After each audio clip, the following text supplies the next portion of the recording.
Vasudevayam. Om Namo Bhagavate Vasudevayam. Om Namo Bhagavate Vasudevayam. Jai. Então a gente começa com Sri Sara Maharaj. Ele diz: esse autocrata supremo só pode ser capturado pelo amor e não pelo conhecimento.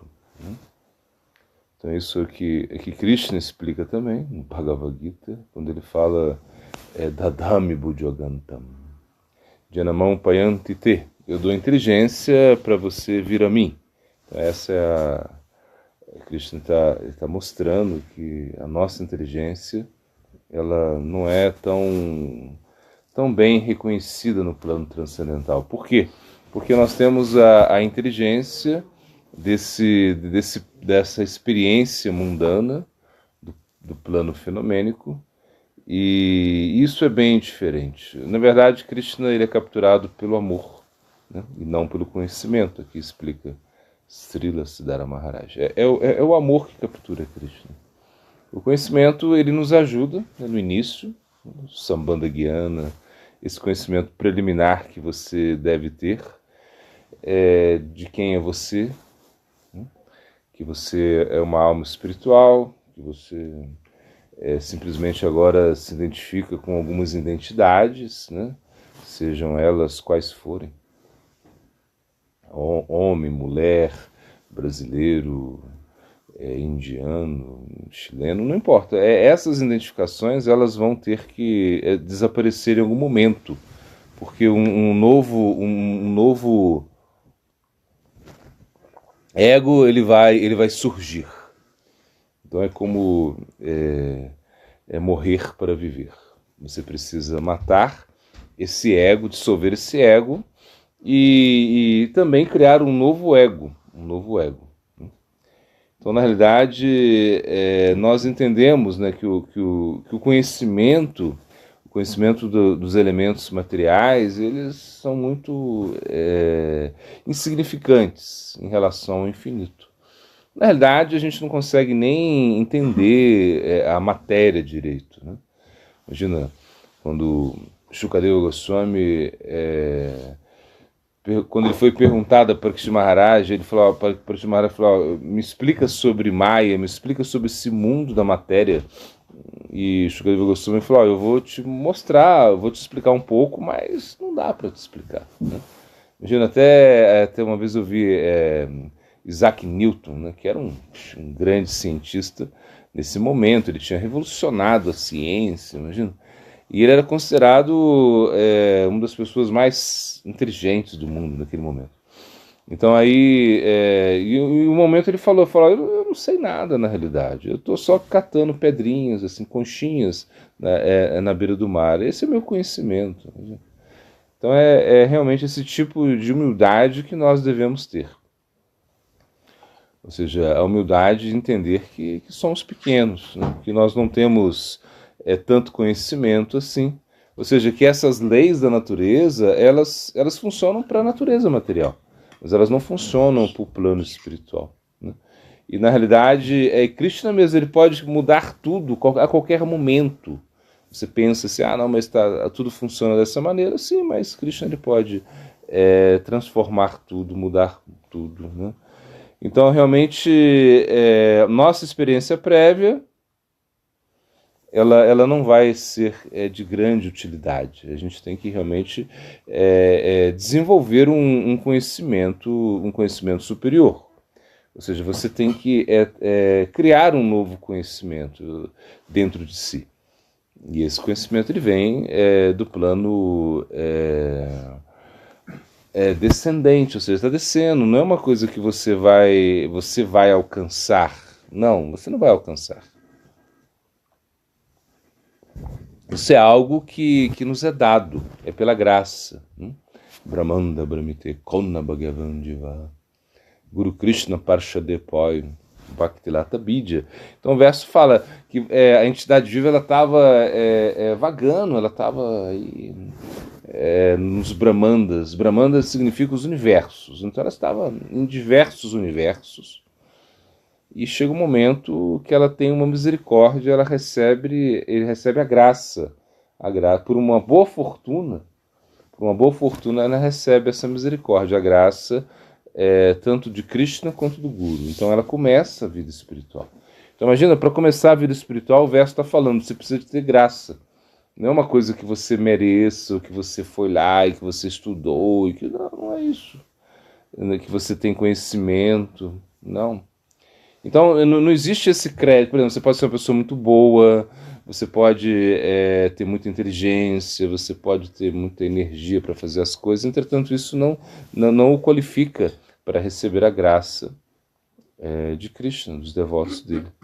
Então, na verdade, isso é uma coisa que vai acontecer nas nossas vidas quando realmente chegar o momento. Então, chega um momento que quando você já estiver já foi o momento de você sair do Maya Sansara. Imagina, esse Maya Sansara está aí, e você nasce, você morre, você nasce, você morre. Isso repetido é algo que por isso que se fala, né? Nitya Bhadu, ou seja, eternamente condicionado. Então parece que nós somos eternamente condicionados à matéria, eternamente condicionados a esse propósito, né? Que eu nascer, crescer, produzir alguns subprodutos, envelhecer e depois morrer. Então, uma coisa assim que a gente precisa quebrar esse ciclo. Então, isso isso é uma coisa viciosa, ou seja, você tem que nascer nesse mundo material, você tem que novamente fazer as coisas. É como as escrituras dizem, mastigar o mastigado, é coisa que já não tem sentido. Não tem nada de novo, né? Como disse belamente Eclesiastes, não tem nada de novo debaixo do sol. Tudo é uma coisa que já aconteceu, a gente está repetindo as coisas aqui, repetindo. Só repetindo. Então a gente quer parar com isso, a gente quer realmente ter uma nova perspectiva, né? E essa perspectiva ela vem com a graça de Krishna, ou seja, quando Krishna ele resolve dar a graça para alguém. Então é o momento que ela entende, agora eu vou sair do mundo material. Quando vai ser? Aí se ninguém sabe. Ou seja, se vai demorar uma vida, 2 vidas, 300 vidas, 500 vidas. Isso não é nada, 500 vidas não é nada, você pensa, né? 1 milhão de vidas não é nada, uma hora você vai sair. Mas por quê? Porque você começou o processo. E quando você começa o processo, esse processo lhe dá a garantia que você não vai perder nada. Porque o que nós entendemos nesse mundo, no mundo fenomênico, é que os esforços que nós estamos fazendo, eles são infrutíferos, assim, não são eternos. Você pode se esforçar muito no mundo material, mas você não consegue nada eterno aí. Claro, e você tem que se esforçar no mundo material para sobreviver. Tudo bem, mas existe outro aspecto também que a gente precisa dar importância, que é o aspecto da sua consciência, da sua espiritualidade. Você precisa pensar nisso, né? Imagina, administrar isso, porque nós não estamos administrando o nosso mundo interno. Imagina. Nós somos bons administradores, né, para o mundo externo. Para as coisas externas, nós estamos nos organizando muito, mas para as coisas internas, não. Isso parece uma loucura. Uma loucura que você não pensa na sua mente. Imagina, o antakarana. Você não pensou no antakarana. Antakarana é o teu corpo sutil, o teu corpo interno. Antakarana. Imagina, e ele é composto de manas, que é a mente, buddhi, que é a inteligência, ahankara, que é o ego, chit, que é a consciência. Imagina, então você tem muitos elementos importantes dentro. E você precisa pensar nisso. Você precisa administrar a mente. Não é fácil administrar a mente. Imagina, a mente está aí. Shankalpa, Vikalpa. Ela aceita, ela rejeita. Eu gosto, eu não gosto. Assim é a mente, né? Gosta, depois detesta. Raga, dois. Eu gosto, depois eu não quero mais. Então a mente realmente causa muitos problemas, né? A inteligência contaminada pela matéria também. Ou seja, se nós realmente usamos a nossa inteligência para nos enredar mais, cada vez mais nesse mundo material, imagina. E isso vai como a inteligência que fortifica a mente apegada aos aspectos materiais. Isso é um grande problema.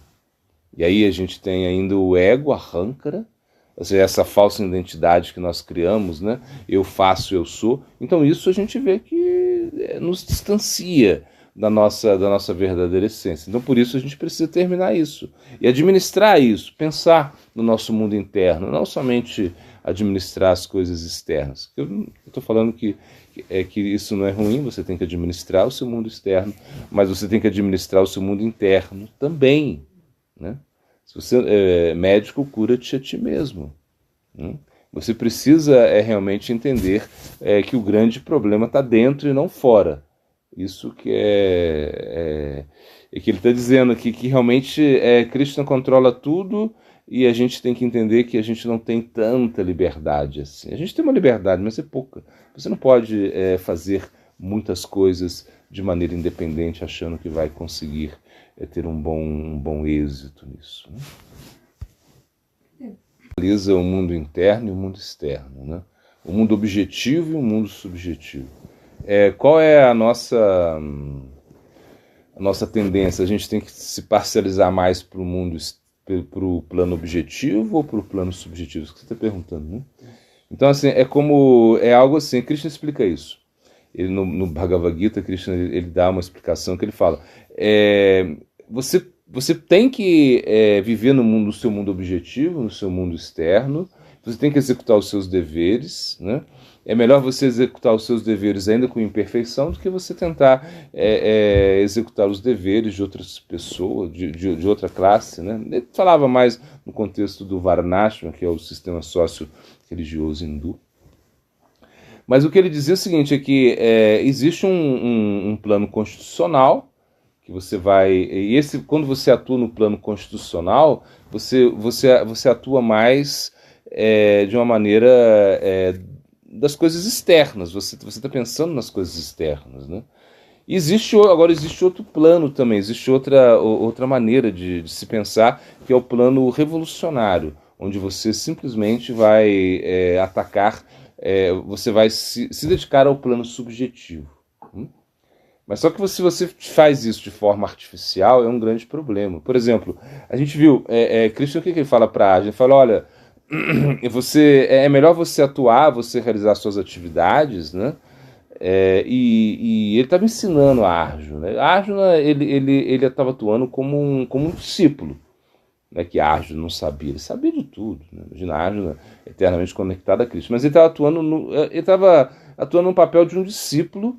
Então Krishna estava explicando para ele, existe um plano constitucional e que você tem que seguir isso de acordo com a sua natureza. Não adianta você artificialmente tentar fazer algo além da sua natureza. Isso vai te causar problemas, né? Então, por exemplo, se você você pensa assim, agora eu vou meditar, eu só vou praticar, né? Eu vou cantar, sei lá, 192 voltas de japa, eu vou fazer Lila Smara, eu vou ficar meditando nos passatempos de Krishna, eu só vou no Ashtakaliya Lila, nos passatempos que são divididos, né? Tem 8 momentos do dia que Krishna faz passatempos diferentes, eu vou ficar meditando nisso, eu vou ficar cantando. Isso é uma coisa meio artificial, por quê? Porque você está cheio de desejos, cheio de anartas, assim? Então você vai, é o que Krishna explica, ele fala, Vishaya vinivartante niraharashaya dehinara sambrajara supyasa parandrishta nivartate. Krishna fala, não adianta você se afastar dos objetos sentidos se você ainda medita nos objetos sentidos. Então, porque isso é uma falsidade. Então é melhor o quê? Aí o que ele recomenda? Ele recomenda Nishkama Karma Yoga, ou seja, que você realiza suas atividades sem desejos. Você realiza atividades sem desejos. Ou seja, você vai ter desejos, tudo bem, mas você não tem, você não pensa em que você tem o direito de karma nieva de karaste, né? Ou seja, você tem o direito de praticar, de executar os seus deveres, mas você não tem o direito a ficar apegado aos frutos. Você não quer os frutos, né? O seguinte, que se os frutos do seu trabalho vierem, tá bom. Se não vem, tudo bem. Você desapega disso. Porque o problema é quando nós estamos apegados aos frutos das nossas atividades. Esse é um grande problema, né? Então então Krishna ele tá levando o Arjuna para um caminho mais da yoga, né? E até quando ele fala da yoga, Arjuna até como fica rebelde um pouco. Ele fala: eu acho mais fácil deter o vento, parar o vento, do que fazer essa prática que você está me dizendo aí, de ficar meditando, de controlando a mente. É mais fácil deter o vento. Entende? Então Krishna ele está mostrando. Mas no final do Bhagavad Gita, Krishna o que ele fala? Ele fala: Sarva Dharma Parityaja Mayekam Sharanam Vraja. Abandona tudo. E esse é o caminho mais revolucionário. Entende? Então existem dois caminhos. Um que é o mais constitucional, que você faz as coisas no seu tempo e você dá mais ênfase também a aspectos externos, não é assim? E outra coisa é você atuar num plano revolucionário. Você fala assim: não, chutar o pau da barraca, como a gente fala aqui. Tá, não quero saber de nada, eu quero realmente só vida espiritual e acabou. Por quê? Porque a vida é curta, é porque eu não vou levar nada, caixão não tem gaveta, sei lá, uma coisa assim. Você pode pensar assim. E isso não está errado também, só que você pode, por isso que Krishna fala, o que ele fala no final do verso? Ele fala: Ma Suchaha. Ma Suchaha significa não temas. Não temas, não temas. Não tenha medo. Porque pode dar algum problema aí nessa sua... Pode dar ruim, como eles falam aqui, né? Pode dar ruim. Pode dar um problema aí. Você abandonou tudo, você realmente quer praticar, você não quer... E aí depois aconteceu uma coisa estranha. Mas se você tentou fazer isso, o Krishna vai te proteger. Por quê? Porque você fez uma coisa assim muito poderosa, né? A sua ação foi poderosa. Você arriscou para Krishna. Entende? Arriscou tudo. E é um problema isso, né? Ou seja, um problema você realmente não conseguir equilibrar a coisa. Então a gente fala: se você é melhor você seguir o caminho constitucional. Assim, é o nosso conselho. Se o caminho constitucional, cuida do lado objetivo, pratica, busca o lado subjetivo, né? E quando em algum momento você vai realmente só se dedicar ao plano subjetivo. E a gente pensa assim porque é realmente para não existir esse arrependimento da pessoa falar assim: eu me entreguei tanto e agora nada. Não é isso. Não é isso que Krishna quer. Krishna quer que você atue de acordo com as suas características, assim, de acordo com o que você pode realizar, né? Então quando a gente fala assim, é igual, por exemplo, essa história, né, que eu gosto muito, né, de Carlos Magno, né, que o cara vai, né, ele vai com seus navios, ele era um conquistador, né, um imperador, né, e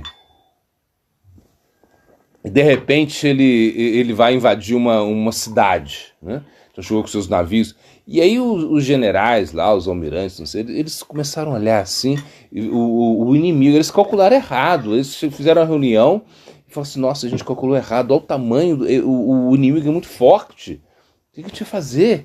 Aí foram lá, chamaram o Carlos Magno, aí eles se reuniram, eles explicaram para Carlos Magno: olha, a gente calculou errado, foi um tiro no escuro esse negócio aqui, vai dar errado porque realmente o inimigo é muito poderoso, olha o tamanho do exército deles, não tem jeito. E aí, o que a gente faz? A decisão final era de Carlos Magno, que ele era o imperador que estava lá na guerra. E aí ele falou assim: vamos queimar os navios, vamos queimar os nossos navios e vamos desembarcar para a batalha. Aí o queimar o navio? Queimar os navios? Ficaram tudo assim espantados. Mas eles falaram: se a gente queima os navios, como a gente vai voltar? Como a gente vai retornar? Ele falou: não, isso, a gente não vai retornar, a gente não vai voltar. Ou a gente vai ganhar essa batalha ou a gente não vai voltar. Caramba! Então cada soldado ali viraram... Era matar ou morrer, uma coisa que tinha que ir de qualquer jeito. Não tinha esse negócio de vamos recuar, atacou um pouquinho, vamos recuar. Não. Então às vezes na vida espiritual tem que ser assim. E eu digo assim, isso é uma atitude boa e você não precisa ser sannyasi para isso, nem brahmachari. Porque sannyasi e brahmachari é outra coisa, é um aspecto externo. Mas você, na sua vida espiritual, você pode falar assim, não, eu tô casado, eu tenho minha família, eu vou trabalhar, mas, sabe, eu não vou trabalhar tanto para conquistar o mundo, assim, eu não vou me preocupar muito com as coisas materiais, mas eu vou ter o básico para manter o meu corpo e a minha alma juntos, né? E não vou me esquentar muito com esse mundo material, assim, não vou me esquentar muito com o plano objetivo. Você pode pensar assim também. Agora tem pessoas que já estão preocupadas assim, não, mas e o plano e o Unimed? Será que não vou ter Unimed? Ai meu Deus, se não tiver Unimed, o que vai acontecer na minha vida se não ter Unimed? E se eu não tenho a aposentadoria lá do... E aí tem gente que... Aí você fala assim, não, realmente, atua assim, né? Ou seja, e aí você vai ter que trabalhar, sei lá, 8 horas por dia num trabalho e se matar ali, e juntar o seu dinheiro e contribuir para a Previdência Social e torcer para que isso não estoure, para que isso não dê errado no futuro, que ninguém vai receber mais nada. Você vai ter que, assim, que o governo, né, você vai ter que ficar se preocupando com essas coisas, porque, não, é uma coisa assim, você vai ter que se envolver muito, muito, muito no mundo material, né, assim. Agora, você pode ser uma pessoa mais assim, mais zen, assim, no sentido de mais transcendental, falar, eu vou praticar a vida espiritual, vou trabalhar aquilo que eu consigo fazer para me manter, né? E não importa se eu sou um brahmachari, se eu sou um grihasta, isso não tem importância. Mahaprabhu mesmo ele fala que Bhavipra, que Banyasa, Shudrakena Noi, Ei, Krishna Tataveta Seguro Roy. Ele fala, não importa, ele não fala para você ser sannyasi, para ser brahmachari, não. Você pode ser um grihasta, um chefe de família, não tem problema. Mas você vai ser um chefe de família forte. Você não vai estar lá simplesmente, né, tomando o seu chá. Sei lá, você vai estar aí como aquela coisa assim, acomodada, né? Não, você vai estar lutando desde o início. Da sua posição você vai lutar ao máximo, entende? Aí você vai estar atuando mais no plano subjetivo. E o plano objetivo está aí, porque a gente não tem jeito de esquecer o plano objetivo. Fala, não quero um plano objetivo. Não, mas peraí, você come, mesmo que você é um sannyasi, você é um renunciante, você tem que comer, você tem que se vestir, isso custa dinheiro, você tem que pensar, de alguma maneira, você tem que pensar na sua manutenção, né? Você tem que ter uma casinha, pelo menos, para... Né, para você estar ali para praticar. Como é que você vai praticar lá na floresta sem nada? Já pensou? Você pode, vou uma barraca. Tudo bem, depois de 20 anos na barraca, você vai ver que vai ser complicado a barraca. Você vai estar, né, meio chateado com a barraca. A barraca cansa, né? Assim, é legal, mas chega uma hora que cansa, né? Eu já tive aqui 2 anos e meio numa barraca, eu sei como é. Chega uma hora que é legal, mas depois... não quero mais barraca. Não quero mais barraca.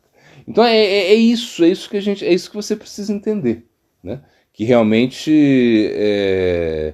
dá para fazer as duas, dá para ter um equilíbrio, dá para você mais, se você pende mais para o lado subjetivo, vai ser melhor, entende? Com certeza vai ser melhor, porque a gente sabe que é o melhor.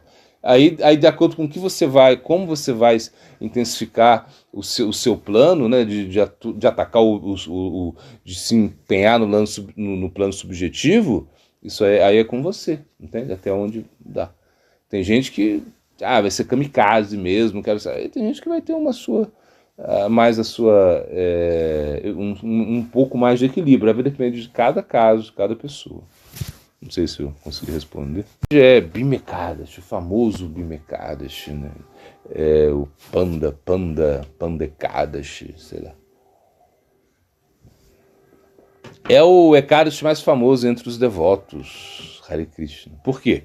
Bom, Ekadashi, a gente sabe, Ekadashi é um dia muito auspicioso. Ekadashi significa Upavasa, que é estar, jejuar, né? Upavasa significa jejuar, e também significa estar perto. Então é um dia que você vai estar mais perto de Cristo nesse dia. E como você está perto de Cristo? Como é estar perto de Cristo? Cantando Santo Nome. Então esse dia você vai cantar mais, não é isso? Você vai praticar mais, você vai organizar o seu dia para que nesse dia seja diferente dos outros dias. Esse dia você não cuida tanto do corpo, sei lá, você não faz yoga, você, né? E você, se você consegue, você não come, né? E não toma água.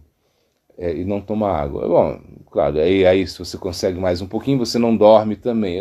Cara, este é um dia assim especial. E Cristo fica muito, muito feliz quando você pratica esse dia, você observa esse dia, né?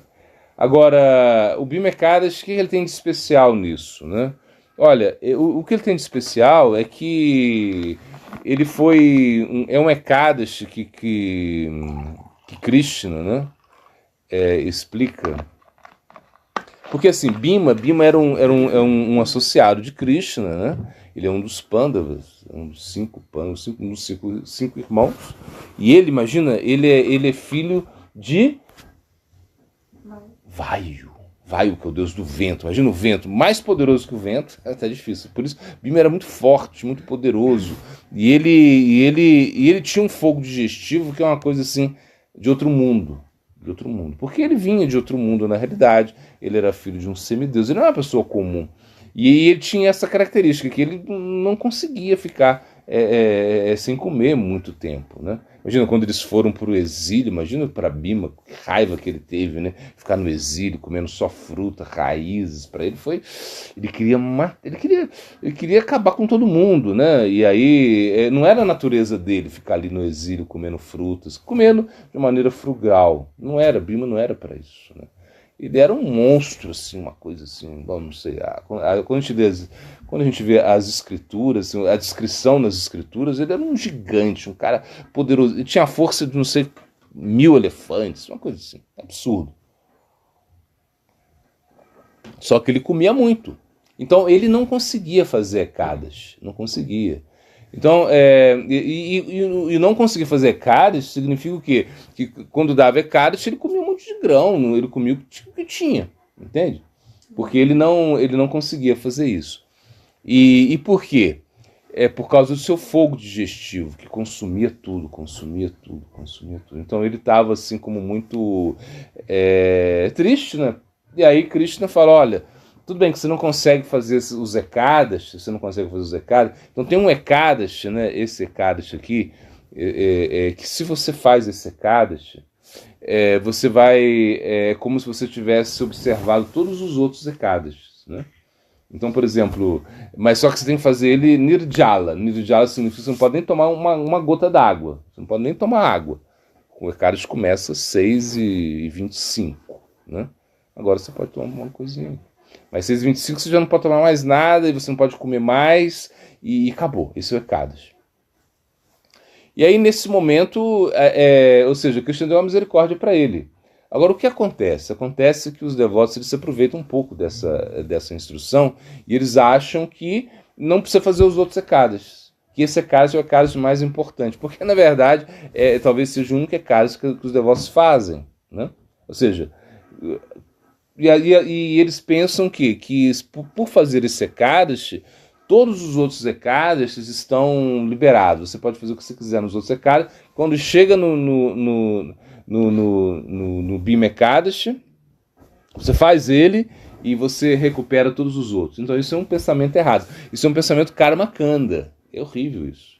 Você tem que pensar que você não pode fazer distinção entre Ekadashis. Todos os Ekadashis são importantes e poderosos. E se você consegue jejuar, não comer nada e não tomar água nos outros Ekadashis, você tem que fazer isso, não é só fazer no Bima Ekadesh, não. Agora, claro, tem gente que não consegue. Tem gente que pela sua constituição física não consegue. E aí não tem como fazer. E aí não... Tudo bem, Krishna ele tá vendo tudo isso. Mas se você consegue e não faz, você tem que trabalhar, tem que conversar com um monte de pessoas. Então como é que você vai ficar jejuando, fazendo isso? Não tem como, né? Mas se você não... Mas aí Krishna ele percebe isso. Agora, se você pode fazer, faça. Tem gente que tem mais facilidade. Então tem gente que pode fazer. Se você pode jejuar e não tomar água em todos os Ekadashis, faça isso. Isso é muito bom. Não fique esperando só o Bima Ekadesh para fazer isso. Esse é o problema. E nos outros Ekadashis você faz festa, pizza de batata e não sei o que, e faz um monte de desfruta, um monte de... Não, Ekadashi não é para você ficar desfrutando também. Ekadashi significa que você vai comer frutas e raízes, só isso, mais nada. E leite de vaquinha feliz, mais nada, mais nada, mais nada. Então, peraí, então não é para você... E aí você vai comer só na hora que realmente precisa, né? Comer mesmo. E a gente recomenda comer, sei lá, às 6 da tarde, né? Ou se não consegue, come meio-dia, ou às 3 da meio-dia, uma coisa assim, que você realmente tenta controlar. Então o Ekadashi de hoje é especial, é como todos os outros. Não é que é um Ekadashi, é o Ekadashi, é ele. Porque o pessoal falam disso, né? Que é o bimecado. Não, os Ekadashis são iguais. Inclusive é ofensivo você fazer diferença entre Ekadashi, né? Aí tem um espaço da Bhakti Pramod Goswami Maharaj, ele cita isso, né? Na arte do Sada, se eu não me engano. Ele fala assim, é um pouco ofensivo você ficar fazendo diferenças entre Ekadashis. Que esse Ekadashi é mais poderoso do que aquele outro. Não, todo Ekadashi é bom. Ou seja, bom por quê? Porque Krishna fica feliz com você. Então a gente tem que perder essa mentalidade karmakanda. Mentalidade karmakanda significa o quê? Que você faz algo para o seu benefício próprio, coisa assim. Não é isso. Você faz para agradar Krishna. Ekadashi é para agradar Krishna. Então nesse dia eu vou cantar muito, muito, muito, muito. E eu posso também, por exemplo, nesse dia eu posso cozinhar muito para Krishna, muito. Se você, por exemplo, não tem muita habilidade para cantar, você pensar, como eu vou agradar Krishna nesse dia? Eu vou cozinhar muito. Faz muitas preparações para Krishna e você oferece para Krishna, porque Krishna nesse dia ele desfruta demais. É o dia que Krishna... o Ekadashi, pela conjunção aí, lunar, é o dia que você está mais disposto, você está mais apto a desfrutar. Entende? Então você vai... E se Krishna, imagina, ele é o desfrutador supremo. Nesse dia ele está bombando. Ele adora desfrutar nesse dia. Então você vai e oferece alimentos para ele vai gostar. Você não come, mas você oferece para ele vai gostar. É uma maneira de você fazer Ekadashi também. Aí no outro dia você come o que você ofereceu hoje. Quer dizer, cada um vai fazer Ekadashi de acordo com a sua habilidade, mas entendendo que não é para ficar fazendo diferenças e achando que você faz esse Ekadashi e acabou tudo, não precisa se preocupar com os outros Ekadashi, porque esse Ekadashi é muito bom, esse primeiro Ekadashi é bom demais, mas não é que é o Ekadashi, sei lá, é só ele. Não é. Todos os Ekadashis são bons, todos. O próximo que vem do Bimeka é bom também. Se você, por exemplo, consegue nesse Ekadashi jejuar, ótimo. Mas não fique com isso na mente que eu vou jejuar nesse, vou recuperar tudo que eu não fiz, eu vou conseguir nesse. Não é isso. A vida espiritual é diariamente. Então, a cada 15 dias você tem um Ekadashi, é bom você fazer o Ekadashi. Entende? E não é que esse Ekadashi seja o mais poderoso. Isso não existe. É importante você pedir as bênçãos para Sarasvati antes de fazer Kirtana, recitar as escrituras, porque ela é a deusa da sabedoria. Será que isso é importante? Eu acho que é importante. Assim, quanto mais você ora, é melhor. Mas tem um passatempo no Chaitanya Charitamrita, né, que Keshava Kashmir, que ele é considerado Digvijay, ou seja, o conquistador do universo. Ele era muito erudito, uma pessoa assim, extremamente erudita, e ele era um devoto de Sarasvati. Devoto. Então dizem que o Sarasvati falava na língua dele, quando ele ia fazer quando tinha um desafio, né, assim, eles faziam muito debates, assim, e ele dizia que Sarasvati, ninguém conseguia derrotar ele. Entretanto,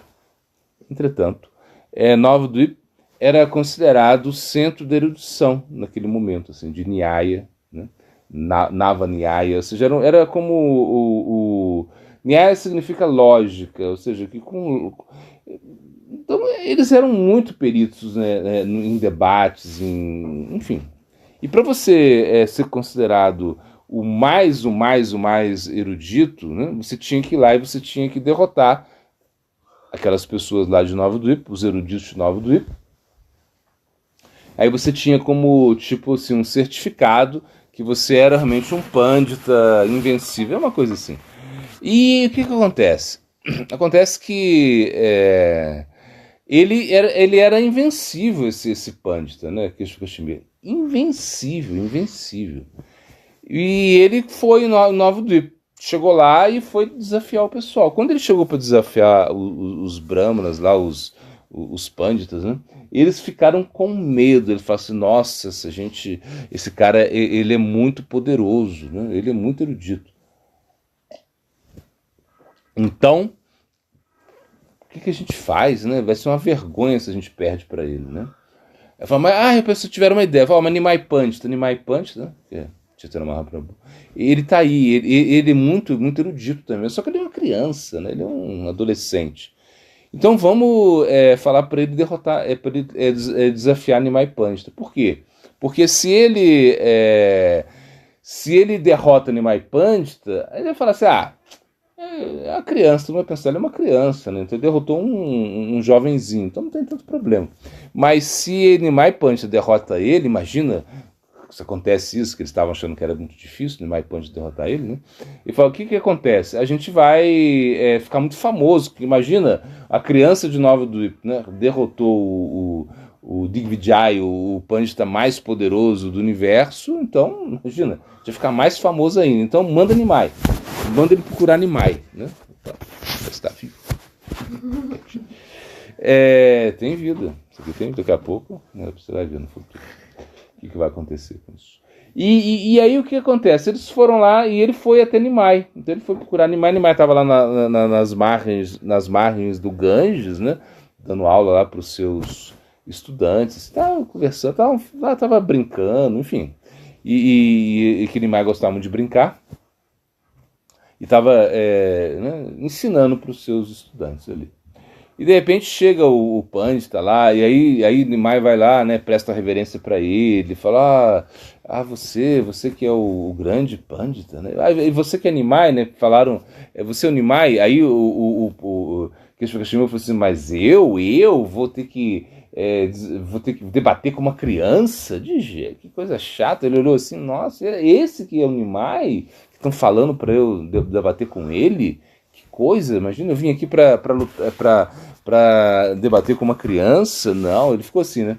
Aí Nimai falou assim, olha, você não quer fazer uma poesia pro Ganges? Não. Faz uma poesia, recita uns versos pro Ganges. Né? Aí ele ficou assim, foi a oportunidade dele, ele começou a citar versos assim, e ele foi citando versos, né? Imagina, ele fez 100 versos pro Ganges, assim, na hora ele, sabe? E os versos tudo com a métrica correta, né? Assim, uma coisa assim incrível, 100 versos, né? Glorificando o Ganges, sem repetir nenhum tópico do outro, foi uma coisa incrível. E aí ele ficou muito orgulhoso, aí Noé falou assim, nossa, que legal, que lindo que você fez. Mas no verso 64 tem duas falhas, tem muitos ornamentos, assim, você citou, esse verso foi muito bem construído, mas tem duas falhas, né, gramaticais nele, e aí o Mahaprabhu explicou, né, qual era a falha que estava, e eu não me lembro muito bem qual é. Mas ele explicou isso, e o Pandita ficou assim, como ele conseguiu lembrar o verso 64, como conseguiu encontrar, ele ficou assim, ele ficou como paralisado, né? E aí, nesse momento, os estudantes começaram a debochar dele, né? Começaram a rir. Mas falou, não, peraí. Aí ele não deixou e falou, acho que você deve estar cansado demais, né? Deve estar cansado. Então, volta, vai para casa, lá, vai para onde você está. Depois, amanhã você volta aqui, descansa um pouco, né? E ele voltou assim, ele ficou isso na mente, falou, nossa... E aí quando ele chegou lá, ele começou a orar para Deus Sarasvati. Por quê? Porque Deus Sarasvati era como falo, ela dançava na língua dele. Né? Ele falou assim, o que aconteceu? Você me abandonou. Como posso ser derrotado por um garoto? Não tem como. E aí, de repente, ela se manifesta, né? E fala, olha, acho que num sonho, né? E ela fala, olha, você não foi derrotado por um garoto comum. Você foi derrotado pela suprema personalidade de Deus mesmo. Ele te derrotou. Então vai lá e se refugia nele. Porque ele pensou assim, Sarasvati me abandonou. Ele era muito apegado à adoração a Sarasvati, né? E aí ele acordou, sei lá, e foi lá, se refugiou nos pés de lótus de Mahaprabhu, imagina. E Mahaprabhu parece que se manifestou para ele, né, mostrou, né, a sua forma divina, uma coisa assim, se revelou para ele, pediu para ele não falar para ninguém. E isso foi, e aí ele foi convertido, ele ficou famosíssimo. Imagina, o Mahaprabhu ficou famosíssimo com essa conversão ou seja, derrotando, né, Keshava Kashmir. Agora, aí você pensa, é importante orar para Deus Sarasvati? Se você tem um apego a Deus Sarasvati, pode orar. Mas é mais importante você orar para o Guru, para o Guru Varga, né? Por isso que você vai fazer Kirtan, você faz a glorificação de todo o Guru, né? Você canta canções para os Gurus, né? Você canta uma canção para glorificar os Gurus, e aí sim você vai fazer o Kirtan. E quando você vai dar uma aula também, geralmente você dá uma glorificação ao seu Guru, né? Porque é através dele, né? Mukankaroti Vachalam Pangolangayatingirim. Ou seja, se diz, né, que pela misericórdia do Guru, né, você pode um aleijado, sei lá, um coxo, ele pode cruzar montanhas, e um mudo pode dar discursos eloquentes, né? Então, pela misericórdia do Guru, a gente pode fazer. Então, a gente deveria orar o Guru primeiramente, né? E Sarasvati, se você tem um apego por Sarasvati, você pode também, mas não deixe de orar o Guru Varga, para fazer os kirtans e para estudar as escrituras também. Quando a gente lê, né, quando a gente fala Om Namo Bhagavate Vasudevaya, você já está, de certa maneira, honrando o Guru, porque é Vasudeva, né? Você está glorificando a Vasudeva, ou seja, e no sentido que é Krishna, ou seja, que é o Guru original, né? Então a gente deveria aí como ter isso em mente. Primeiro, você faz as orações ao Guru, você glorifica o Guru, e depois, se você quiser fazer oração a Sarasvati, também você faz, não tem problema. Vai ter palma no Arat, no Kirtan. As escrituras falam que sim. Porque quando você está diante da deidade, né, você tem que glorificar a deidade. Bater palma é uma maneira assim, muito, muito especial de você manifestar a sua emoção. Ainda que você não esteja tão emocionado, né, ainda que nós não temos assim, tanta pureza para perceber o caráter transcendental da deidade, quando você dança diante da deidade, quando você bate palmas diante da deidade, isso tem um poder incrível. Então, se diz, né, até tem esse passatempo, que a gente já contou muitas vezes, mas um astrólogo chegou lá, né, e começou a falar muitas coisas, né, com os discípulos do Swami Maharaj Prabhupada, né? Ele estava dizendo sobre o passado, né, deles, eles ficaram impressionados, ele estava fazendo previsões para o futuro. Aí um astrólogo, imagina, quando o astrólogo vem e acerta o seu passado, aí você já fica, nossa, se ele acertou o passado, ele pode acertar o futuro, você vai pensar nisso, né? Porque se um astrólogo vem e só fala do futuro, você fica, pode ser, mas se ele acertou o passado, aí já esse cara é bom. E aí eles chamaram o Swami Maharaj Prabhupada e falaram, Prabhupada, venha, pergunta para ele sobre a pregação, como é que vai acontecer, uma coisa assim. E o Swami Maharaj Prabhupada falou assim, não estou me preocupado com isso, não me preocupo com isso, e vocês também não deveriam se preocupar, porque somente de bater palmas, né, diante da deidade, as linhas das mãos se transformam. Imagina, se você está batendo palma lá diante da deidade, você está mudando o seu karma. Então é uma coisa muito incrível, né?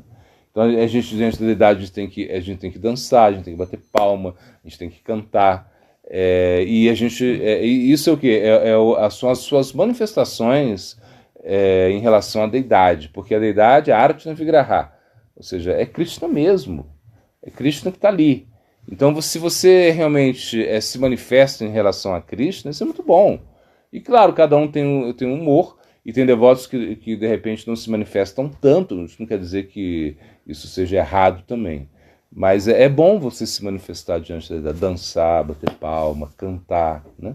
Isso é algo muito auspicioso. A deidade gosta muito, ou seja, você recebe bênçãos, né? Simplesmente por bater palmas diante da deidade. Então, assim, é como uma recomendação, sim. que você dance, que você bate palma, que você bata palma, é que você cante, né? Porque, por exemplo, se você adora a deidade e não tem canto, a deidade não aceita isso. Inclusive, por exemplo, se a gente estivesse aqui, não é o caso, espero que não seja, mas que ninguém vá no Mangalash, ninguém aparece lá. O pujari, ele tem que botar um som, tem que botar um kirtan lá, né, para que a deidade possa escutar esse kirtan, para que realmente a puja seja eficiente, entende? Então não vai ser. A deidade não vai gostar. Então, por quê? Porque Krishna e todas as manifestações de Krishna aí, eles gostam de Kirtana. Você adora a deidade com Kirtana. Entende? Então, por isso tem que cantar. Se você, só você que adora, então você não pode também adorar e cantar ao mesmo tempo. Isso é proibido. Por quê? Porque você tem que cantar mentalmente os mantras, não é assim? Então, como é que você vai cantar e... Eu já vi isso, tempo já cantando, porque não tinha ninguém. Eu falei, peraí, você não está recitando os mantras mentalmente? Porque quando você vai, né, adorar a deidade, você recita os mantras mentalmente, para oferecer os elementos para ela. E se você canta, você não pode fazer isso. Então você vai colocar um som, né, na caixinha aí, sei lá, do celular, para que ela possa ouvir. Então esse é o ponto. Então, sim, bater palma é muito, muito auspicioso. Raga significa o gosto, o apego, entende? Você tem raga por alguma coisa. E do eixo significa aversão. Então é assim que funciona a mente, né? Raga do eixo. A mente gosta de uma coisa, sei lá, você começa, eu gosto de chocolate, começa a come chocolate, come. Chega uma fala, aí não quero mais chocolate. Você não vê mais chocolate, não traz chocolate na minha vida mais, não é assim? Aí depois, aí eu não trago mais. Você fala, não, agora eu quero, traz chocolate. Aí você, de novo, chocolate. É assim, é raga do eixo, é sempre assim. A gente vai, a mente, ela vai ao extremo, né, do apego. Quando a mente se apega a algo, ela vai, para ela é tudo que existe, e ela vai fazer tudo para você realmente utilizar disso, né, disso. E depois vai ter essa aversão por aquilo mesmo que você gostava tanto, entende? Então isso é raga do eixo. Então é uma coisa assim que a mente ela funciona nesse plano da dualidade. Ela gosta de uma coisa, gosta muito, depois ela detesta essa coisa. A gente vê nos relacionamentos assim, né? No início, né? Amorzinho, tá muito, gosta muito, quer estar o tempo todo junto, depois não quer nem saber mais, é divórcio, acontece, né? Ou seja, e acontece bastante, eu acho, né? Se a gente for analisar a estatística, acontece muito. Então isso isso, a mente tem essa característica. Então raga significa apego, gosto. Doesha, desgosto, aversão. Entende? Se você está cantando, né, o que você vai meditar, né? Então assim, a gente entende o quê? Que por você cantar e escutar o que você está cantando, isso já é uma meditação muito poderosa. Então, então a gente tem que se apegar a isso no início, né? Você canta e você escuta aquilo que você canta, ainda que seja baixinho, você fica gritando, que você não é surdo, né? Então você canta e escuta baixinho, canta baixinho, escuta o que você canta. Isso já te ajuda muito essa é a meditação mântrica, né? Por quê? Porque o nama, ou seja, no nome tem lila, tem guna e tem rupa, ou seja, tem os passatempos de Krishna estão no nama, entende? As qualidades de Krishna estão no nama, a forma de Krishna está no nama. Então, se você canta, você já tem tudo aí, né? Agora, é claro, o objetivo da nossa mente é ir para Krishna. Então, quando você está cantando, a sua mente deveria também ir para Krishna. Esse é o ponto, né? Então, por isso que você vai fazer essa Mantra Mayupashana. Mantra Mayupashana significa uma meditação estática. Então, você vai tentar meditar de uma forma que aparentemente pode parecer artificial, porque você vai ter que ficar... Mas na realidade é assim mesmo, né? Até que em algum momento você vai cantar e naturalmente Radha e Krishna vão se manifestar para você. Mas enquanto isso não acontece, você vai tentando pensar em Radha Krishna e as gopis, né, as shaktis principais. Então, o que os nossos acharyas recomendam, né, é isso, que você tenta meditar em Radha e Krishna sentados, né, num trono, né, que tem muitas joias, né, você tem que meditar isso na sua mente, né, e que eles estão sobre uma árvore, kadamba, uma árvore, né, uma árvore. E que as golpes, 4 golpes estão de um lado, 4 golpes estão do outro, mais ou menos isso, né? Claro, e que você vai tentar se focar mais em Radha Krishna, esse é o ponto, porque primeiro você tenta se focar em Radha Krishna, depois você tenta colocar as golpes junto na sua meditação, né? É mais fácil isso. Então você vai meditar Radha, né? Ela vestida com um sari azul, entende? E Krishna com um dhoti amarelo, azul, amarelo, e isso vai ser como o ponto central da sua meditação, né? As golpes estão ali, você não precisa se deter a muitos detalhes, né? Ou seja, se você conseguiu meditar em Radha com Krishna, Radha abraçando Krishna e as outras golpes ali, e isso deveria ser sua meditação, Mantra Mayupashana, essa meditação estática. No futuro, você pode até tentar meditar, quando você já está mais consolidado, você pode meditar nos passatempos de Radha, de Krishna, ou seja, sei lá, Radha, né, esperando Krishna chegar, né? Por exemplo, quando a gente está no Mangalarati, né, no Mangalati, que é esse arati que a gente faz, né, essa duração, o que você tem que meditar? Tem que meditar o quê? Que Radha Krishna, eles passaram a noite toda juntos, né? E agora eles estão despertando, né? Ou seja, eles se despertam agora, nesse momento eles estão se despertando, porque Vrindadevi vai ali com Sari, Shuki e Shaki, né? Sari e Shuki, né? Eles são os papagaios de Vrindadevi, vão tentar despertar Radha Krishna. Aí tem a macaquinha dela também, Kakaki, né? Kakaki, que ela também está ali, se precisar, ela Vrindadevi vai usá-la também para, né? Claro, o macaco faz mais barulho do que os passarinhos, é uma coisa assim.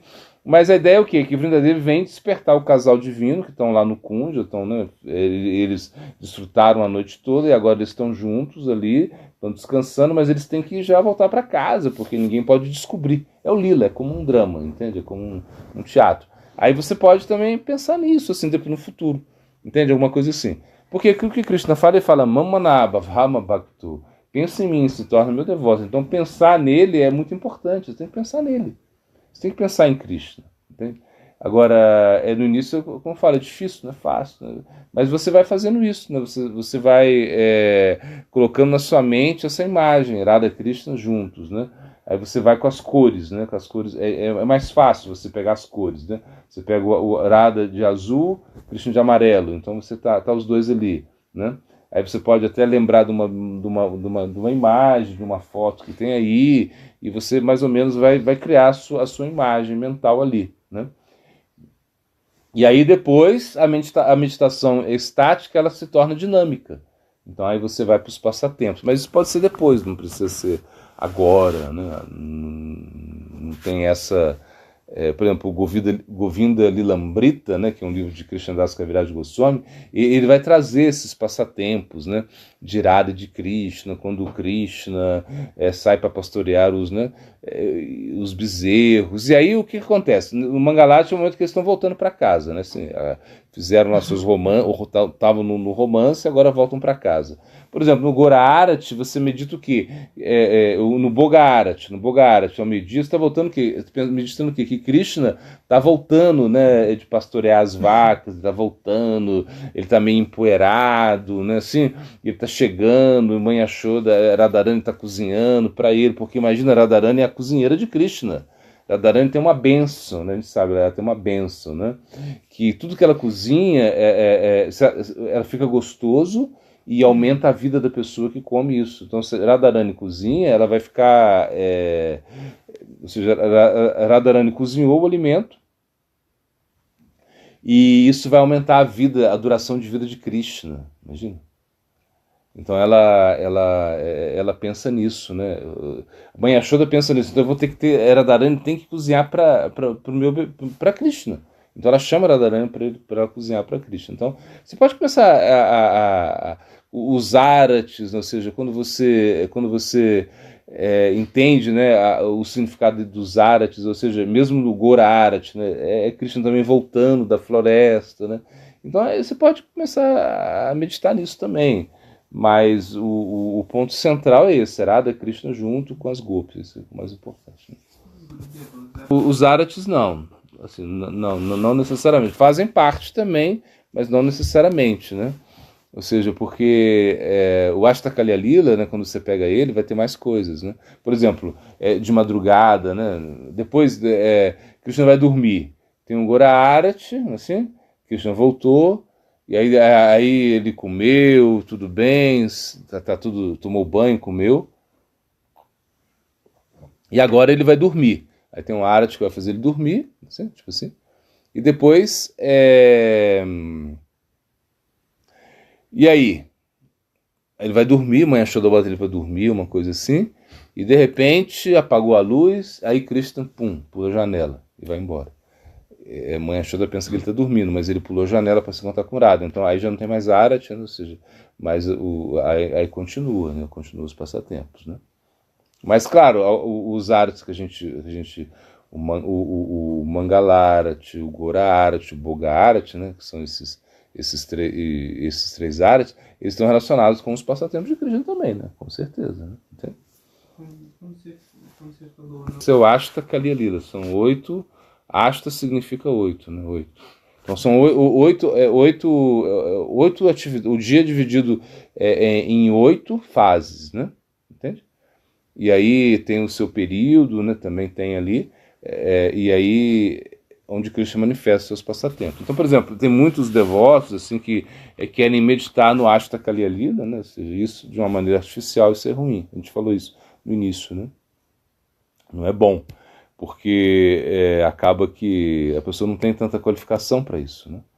Então o que a gente faz assim, Kartika Vrata, por exemplo, você canta, você pega esse livro de o Govinda Lambrita de Krishnadas Kaviraj Goswami e você vai cantar essas canções e essas canções vão descrever os passatempos que estão acontecendo ali. Entende? Então é uma maneira de você meditar em Kartika Vrata, você faz isso, né? Os Gaudiyas têm essa, mas eles estão cantando. Então o Bhaktivinoda Thakur, ele fez um livro de canções que ele conjuga, né, esses passatempos, ele pega esses passatempos do Govinda Lambrita e ele coloca também os 8 versos do Sikshastaka, entende? Então cada momento do dia tem um verso e aí que está correspondendo a esse passatempo. Entende? Então ele fez isso, muito lindo. A gente tem esse livro, né? Então nesse passatempo, né, ou seja, que Ratnakara, ele era um bandido, né, ele era como um matador de aluguel, uma coisa assim. Ele era muito pecaminoso, uma pessoa assim, pecaminosa ao extremo, Ratnakara. Ele matava as pessoas, ele sequestrava, ele violava as mulheres, assim, uma pessoa assim que tinha muita maldade no coração. E aí um dia ele se encontra com Narada Muni. Quando ele encontra com Narada Muni, ele queria roubar Narada Muni, isso é uma coisa assim, mas ele viu que Narada Muni era um santo, né? Então ele como perdoou Narada Muni. Narada Muni começou a pregar para ele, né? Falar, mas você está fazendo tantas atividades assim, né, pecaminosas, né?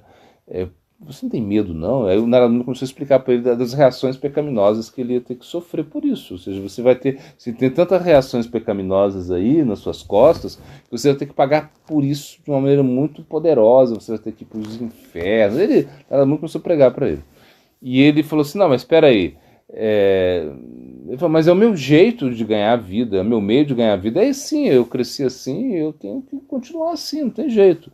Ele falou, olha, e Narada Muni falou, olha, tem outro jeito de ganhar a vida, não é possível, né? Narada Muni está tentando pregar para ele.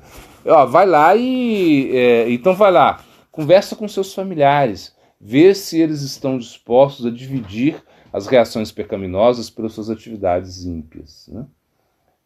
Vai lá e vê se a sua esposa, se os seus filhos, se a sua avó, sei lá, se eles estão dispostos a compartilhar para te aliviar disso, né? Já que você está ganhando a vida dessa maneira, vai lá. Aí ele foi. Aí ele chegou lá, fez a reunião familiar e falou: gente, eu quero saber se vocês conseguem, assim, porque eu estou fazendo muita atividade pecaminosa, né? Encontrei um santo aí. E eu gostaria agora, de agora em diante, de compartilhar as minhas reações pecaminosas com vocês. Vão me ajudar aí, né? Vai ser muito pesado para mim, ele falou. Aí ele fala: não, isso é com você está fazendo é para você mesmo. E aí eles não aceitaram, não aceitaram. E aí ele volta, e nesse momento ele volta e fala para Narada Muni: olha, eles não aceitaram. Narada Muni falou assim: viu? Aí continuou pregando para ele, até que ele fala assim: então eu vou te dar um mantra aqui, você canta esse mantra. Canta o nome canta Rama. Canta Rama. Rama é a fonte de bem-aventurança. Você canta esse nome Rama, e isso vai eliminar todas essas atividades pecaminosas que você tem que sofrer, simplesmente por cantar esse nome. Aí ele falou, ele não conseguia cantar. Ele falou: Rama não, eu não consigo cantar, porque Rama significa fonte de bem-aventurança. Então aí Narada Muni falou assim: então tá, então canta Mara. Mara significa morte. Mara significa assassinato, morte, uma coisa assim muito ruim. Então, aí ele falou: mas Mara eu posso cantar Mara, né? Então ele começou a cantar, né? Mara, Mara, Mara, Mara, Mara, Mara, Mara, Mara, Mara, Mara, Mara, Mara, Mara, Mara, Mara, Mara. O Mara se transformou em Rama, né? E aí, depois de muito tempo que Narada Muni volta, ele tá na cara, tá fazendo austeridades, cantando Mara, Mara, Mara, Rama, já estava no Rama, e ele estava numa posição lá, cantando esse mantra, e as formigas, né, os insetos estavam comendo o corpo dele. Então ele já não tinha mais corpo, assim, ele já foi comido pelos pelas formigas, na verdade, né? Um formigueiro começou a comer ele, assim, e tomou conta do corpo dele. Então quando Narada Muni chegou, viu ele, nossa, será que é ele? E jogou uma aguinha assim, tipo água benta, e ele ele volta, né, a ter o corpo normal que ele tem, um corpo forte, assim, e aí ele recebeu o nome de Valmiki. Valmiki significa aquele que mora no formigueiro, uma coisa assim.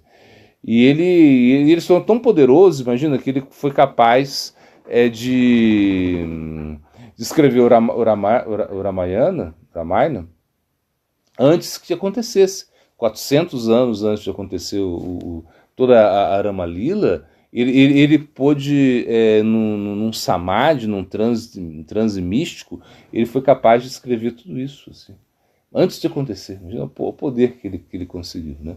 Então, isso foi uma maneira também de se mostrar que o Santo Nome é tão poderoso que mesmo que você cante ele de uma maneira que isso foi como tipo uma namabassa, né? Uma coisa assim, ele tem um poder de te dar os benefícios também, né?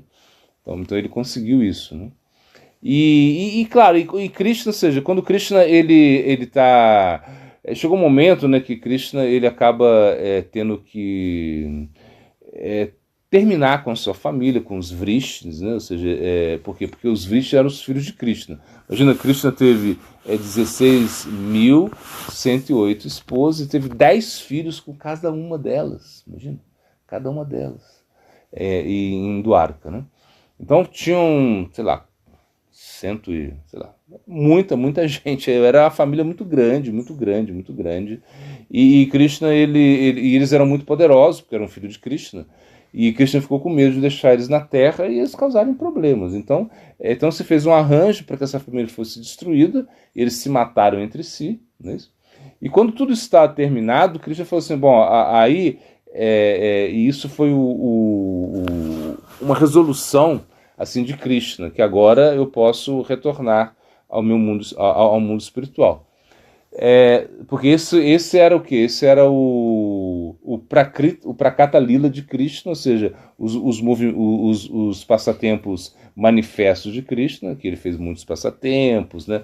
Ele fez passatempos em Vrindavan, depois ele foi para Mathura, ele matou o Kansa, o tio dele, ele matou muitos demônios, enfim, ele fez muitas atividades, construiu Dwarka, e ele falou Bhagavad Gita, e no final, assim, tem esse encontro em Kurukshetra com as gopis, né? Imagina, porque Krishna ele fica muito tempo distante das gopis, dos Vrajavasis, né? De sua mãe, né? Mãe Yashoda, Nanda Maharaj, enfim. E quando eles se encontram em Kurukshetra, é um momento que tinham mais de 100 anos de separação, um momento assim, muito dramático, né? Que eles se encontraram, e nesse momento Krishna chama as gopis para Dwarka. Elas ficaram assim como... Krishna está com vergonha, imagina, foram 100 anos de separação, né? E Krishna fala, olha, eu fui resolver... ele falou para elas, eu vou resolver alguns problemas em Mathura, depois eu volto. Mas foram mais de 100 anos, ele já estava casado com um monte de mulheres, assim, imagina Krishna, e as gopis chegaram lá para se encontrar com Krishna e ficaram assim, sabe, um sentimento assim, porque elas estavam perto de Krishna, não podiam estar com Krishna, Krishna estava com elas, também não podia estar com elas, porque ele era um rei, e elas também, elas não queriam Krishna assim, como um rei, né? Elas queriam, e Krishna fala, olha, desculpa, ele fala para Radharani, desculpa, poxa vida, o que eu vou falar para você, né? Eu falei que ia voltar, são mais de 100 anos, ela falou assim, não, eu sou o culpado por toda essa separação, esse sofrimento, e Radharani fala, não, você não é culpado, não, eu sou a culpada. Eu sou culpada, por quê? Porque eu ainda estou viva, né? Eu ainda respiro. E se eu tivesse um pouquinho de amor por você, eu já teria morrido, né? E aí, aquela coisa toda. Então, Krishna falou assim, vamos para Dwarka, eu vou levar vocês às gopis. Não, a gente não quer ir para Dwarka. Porque Dwarka, cadê sua flauta, cadê os pavões, cadê esse ambiente bucólico, esse ambiente assim, simples que tem em Vrindavan? Não tem. Então, a gente não quer ir para lá. E aí nesse momento da história, né, aí Krishna ele desaparece, tipo assim. Pum. E aí tem essa história que você falou, a história que Krishna ele tinha uma maldição, Krishna tinha uma maldição assim que o corpo dele, ele era invencível, Krishna, só que o calcanhar dele era vulnerável. É a mesma história lá do Aquiles, né? Então, acho que daí que eles tiraram, só pode. E o que acontece? Acontece que eles sabiam que o pé de Krishna era o único jeito de se matar Krishna, era no pé dele, uma coisa assim. E Krishna, o que ele fez? Todo mundo foi embora, acabou, a sua família terminou, ele teve esse encontro com as gopis, né, enfim. Ele vai para uma floresta, né, parece Prabhasa, e ele vai para uma floresta lá, e ele tipo assim, vai fazer meditação, e ele fica deitado, uma coisa assim, e o pé dele tá como aparecendo, né, o calcanhar dele, né? O calcanhar dele tá aparecendo. E nesse momento, um caçador vai caçando assim, ele confunde o calcanhar de Krishna com um animal, uma coisa assim, e ele atira a flecha vai lá, pega no calcanhar de Krishna, e Krishna morre, tipo assim. E aí tem enfim, esse é como o desaparecimento histórico de Krishna, assim, que a gente pode pensar assim, né? Mas só que não. Só que, na realidade, isso foi só uma maneira, assim, para que Krishna pudesse mostrar para as pessoas, né? Ou seja, aí teve uma cerimônia que se fez, uma coisa assim, com a passagem de Krishna. Só isso foi uma maneira de Krishna demonstrar que, assim, para que as pessoas pudessem também seguir, né? Porque Krishna, ele fala, né, que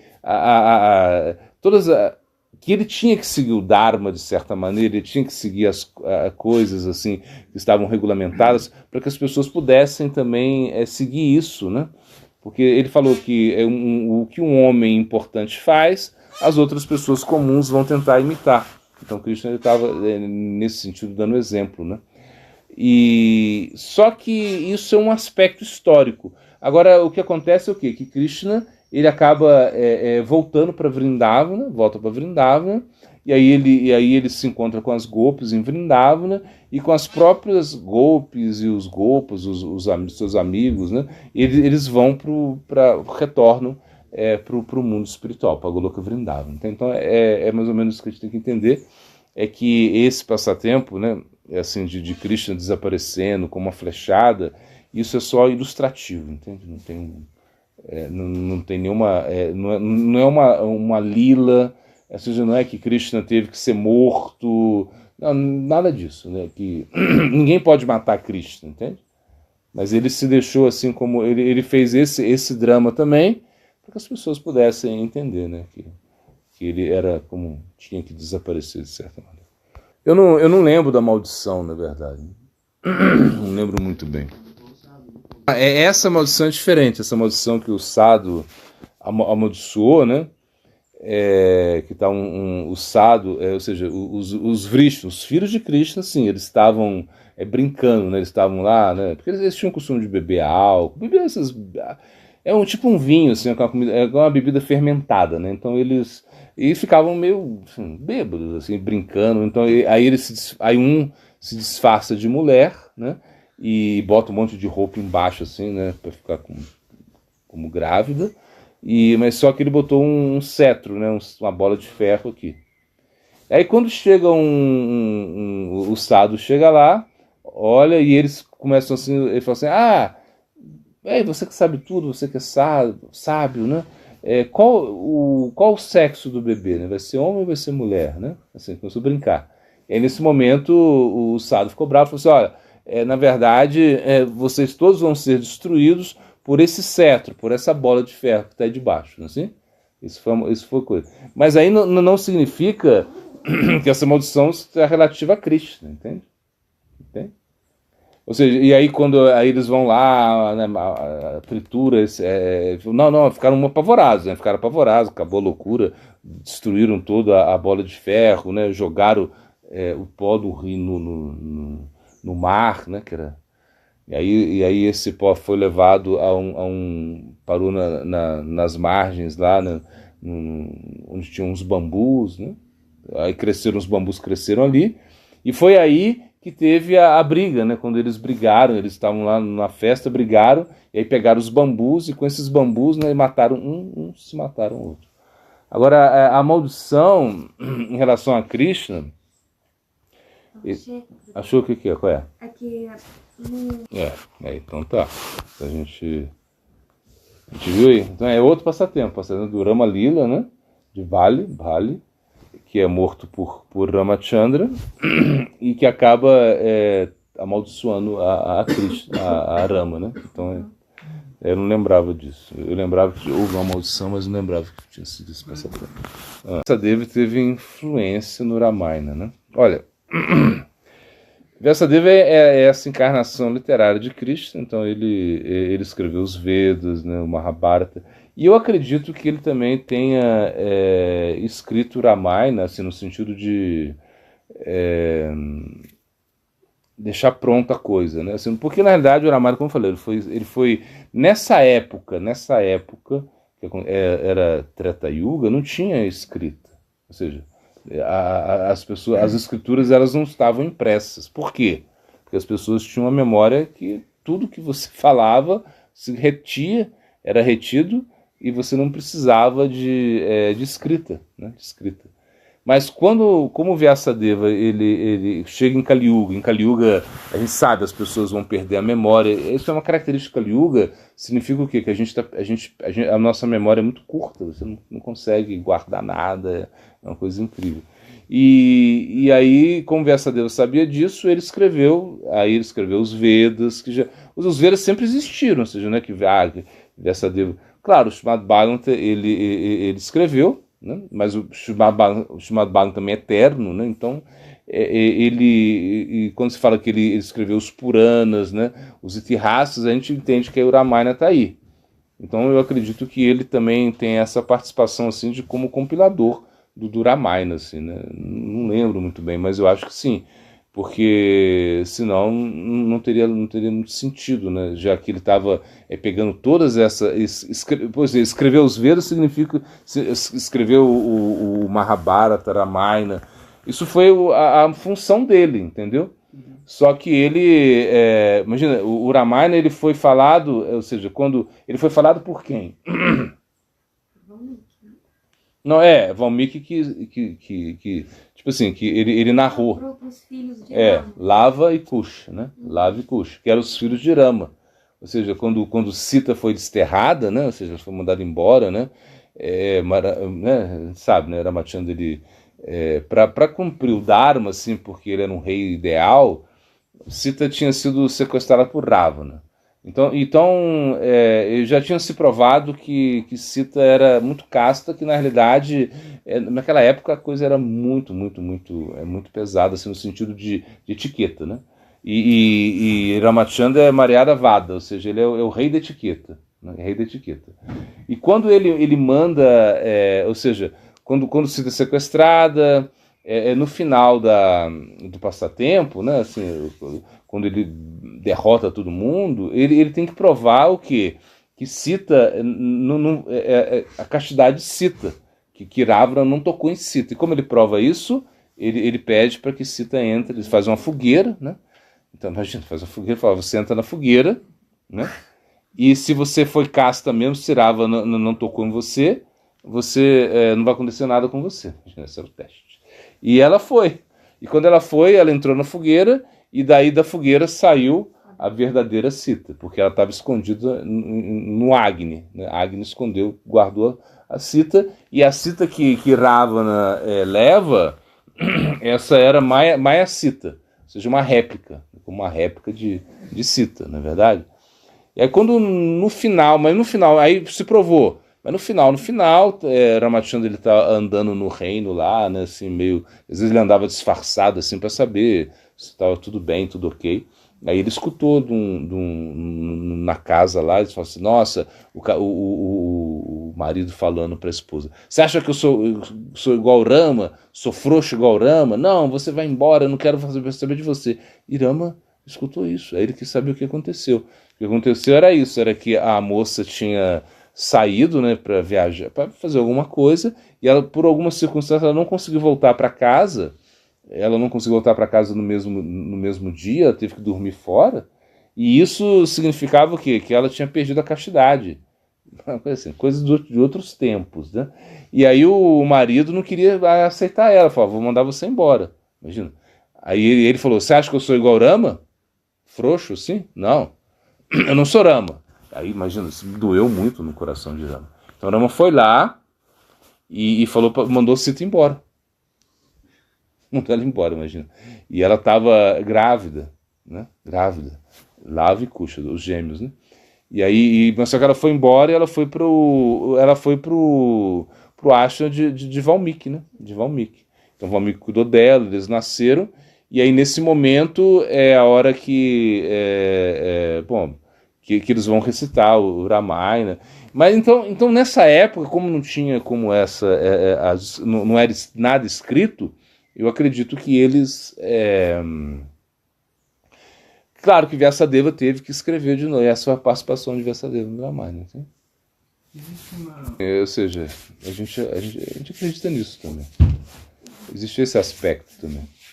Ou seja, como tudo está aí, como por exemplo, como Srila Bhaktivinoda Thakur, quando ele escreveu Javadharma, né? E aí uma vez esse Samaraj pergunta, né? Não perguntam. Então a gente até estuda a gente viu esse passatempo esses dias aí, que era um irmão espiritual de Sri Maharaj, né? Que estavam lá em Jagannatha Puri, e aí em um momento ele começou a criticar essa coisa de Rahu, né? Ou seja, que Rahu engolindo a lua, né? Que Rahu, a gente sabe que o eclipse, né? Segundo a literatura védica, o eclipse, o Bhagavad fala isso, que Rahu está comendo a Lua, né? E Rahu come o Sol também no eclipse solar, que é um planeta fantasma, enfim. E ele estava meio que criticando essa ideia, e aí Sri Maharaj falou, não, peraí, tudo que o Bhagavad está falando tem um sentido, né? Você tem que respeitar isso. E aí ele fala a respeito de Bhaktivinoda Thakur, ou seja, do Javadharma, que esses personagens, né, segundo ele, esses personagens existiram, né, existiram em algum momento existiram ou vão existir. Ou seja, então isso existe, né? Ou seja, então, por exemplo, tudo que é falado agora aqui, ele vai para um plano, né? Você está falando uma caixa, você vai para um plano etéreo e fica. Ou seja, não é que tudo que você falou agora, por isso que é muito importante a gente controlar, por isso que fala Vacho Vega, Manasaha, Kroda Vega, Diva Vega.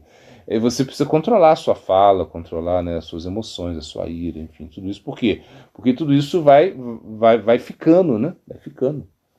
E em algum momento, como você falou, pode ser acessado também, né? Então pode ser isso. Ou seja, é que realmente a mística da coisa. Quando se escreve, né? Ou seja, quando a gente fala Vyasadeva escreveu, isso é uma coisa mística. Ou seja, ele escreveu num transe, né? Num transe meditativo, né? Por exemplo, quando você vai ver o Bhagavatam, você vai lá e você vê que não tem uma cronologia na coisa. Não segue uma ordem cronológica, né? Porque foi escrito num transe, né? Então faz sentido o que você falou. Tá, então você está perguntando se o santo nome ele é uma personificação, né? Porque na realidade tudo é uma pessoa, não é verdade? Então você pensa o santo nome ele tem uma forma. Como é a forma do santo nome, né? Ou seja, como ele é, né? Se ele é azul, amarelo, verde, roxo, lilás, como ele é e como ele se manifesta, qual é a forma dele, né? Aí a gente entende o quê? Que o santo nome, né? Namachintamani Krishnas Chitanarasa Vigraha Purnashuddha Nityamukta Binatonamana. Então não existe diferença entre Krishna e o santo nome. Ou seja, quando a gente entende que Krishna ele se encarna, a encarnação de Krishna através do santo nome em Kali Yuga. Né? Kali Yuga é onde toda essa Krishna colocou todas as suas potências na Kali Bahuda Nija Sarva Shaktis, ou seja, todas as suas potências estão no santo nome. Então você pensa que ele pode ter uma forma, né? Ou seja, como de repente Vrindadevi, né? Vrindadevi tem uma forma, né? Ou seja, ela é uma gopi, e ela tem uma roupa, ela tem um papagaio, ela tem um papagaio, tem um... tá, você vê a forma de Vrindadevi, ela tá aí, não é verdade? Ou seja, essa é a forma que é descrita. Agora, em relação ao santo nome, o santo nome é como Cristo, é como se fosse uma energia de Cristo, não é diferente dele, entendeu? Ou seja, como eu falo, né? Tudo está no santo nome, né? As qualidades de Krishna, a forma de Krishna, as lilas de Krishna, os passatempos, está no santo nome. Eu nunca vi assim descrevendo a forma do santo nome. O santo nome tem uma forma, né? Tipo assim, porque quando você ora pro santo nome, né? Você ora e fala, por favor, que eu perdoa as minhas ofensas, né? Que eu possa cantá-lo de maneira pura, que eu possa sei lá, meditar em Radha Krishna, sei lá. Você pode orar pro santo nome, né? Agora, ele tem uma personificação. Eu acho que tem, mas eu não conheço, assim, não sei descrever para você essa forma do santo nome, né? Que ele tem né? Uma forma mesmo, entende? Assim, eu nunca vi nada descrito assim, que descreve ele como... Claro, ele é Krishna mesmo, a gente entende que é Krishna mesmo, mas será que ele não tem uma forma, né? Que ele não tem uma... Eu acho que deve ter, né? Que se tudo tem forma, né? Tudo é uma personalidade, então ele também deve ter sua forma, mas eu nunca vi nada escrito, nunca vi nenhum acharya falando sobre isso, né? Mas talvez tenha mesmo. Acho mais provável que tenha, mas eu nunca ouvi, nunca escutei. Então, porque os seguidores de Haridas você fala esse que estava no Niduvan, né? Hã? Então, eu sei, mas ele fazia bhajan no Niduvan, não é isso? Fazia bhajan no Niduvan, ele era um grande músico, né? Um grande músico, praticava um bhajan muito poderoso, e foi ele que encontrou essa deidade de Banka Bihar, a deidade de Krishna lá, né? A deidade muito especial de Vrindavan. Mas só que os seguidores deles, ou seja, não respeitaram, não aceitaram Chaitanya Mahaprabhu, também não aceitaram Eu não conheço muito bem a história assim, dele, né? Mas só que, pelo que eu entendi, eles têm, é a mesma coisa de Mirabai, entende? Mirabai.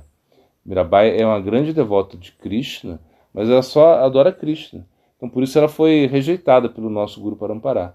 Ou seja, ela adora Krishna, não adora Radha, né? Não adora nada, é só Krishna, não tem Radha, e não tem também os devotos, não respeita os devotos de Krishna, não leva em consideração os devotos de Krishna, e isso foi um motivo de rejeição pelo nosso Guru Parampará, apesar que ela era uma grande santa, imagina.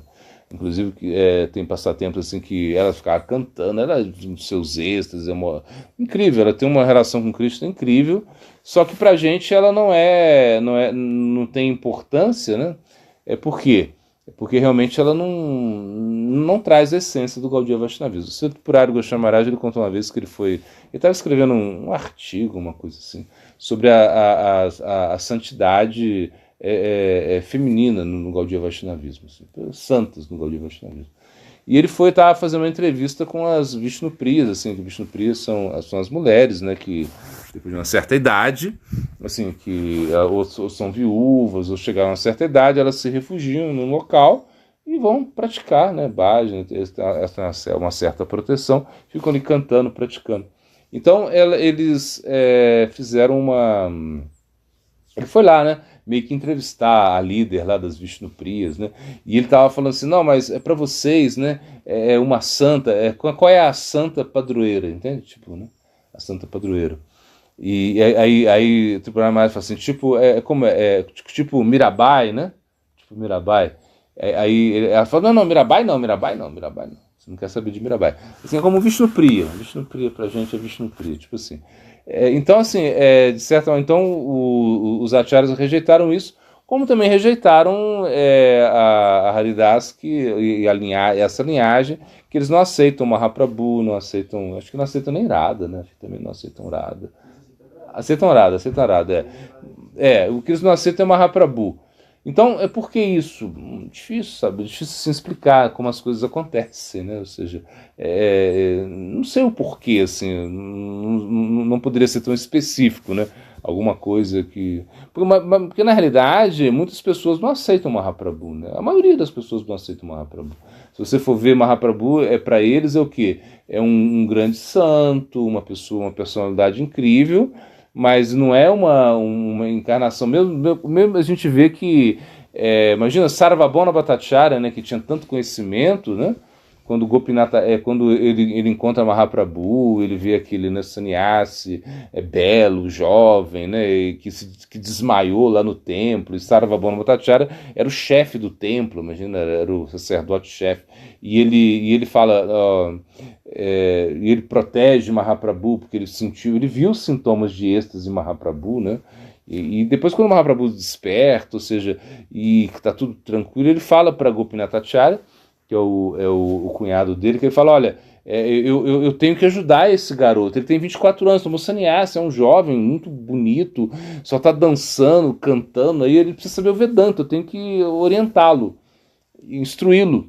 E Sarvabhauma Bhattacharya, ele instruía, né, os sannyasis, né? Ele era um grihasta, mas ele tinha tanto conhecimento que os sannyasis vinham tomar lições dele, do Vedanta.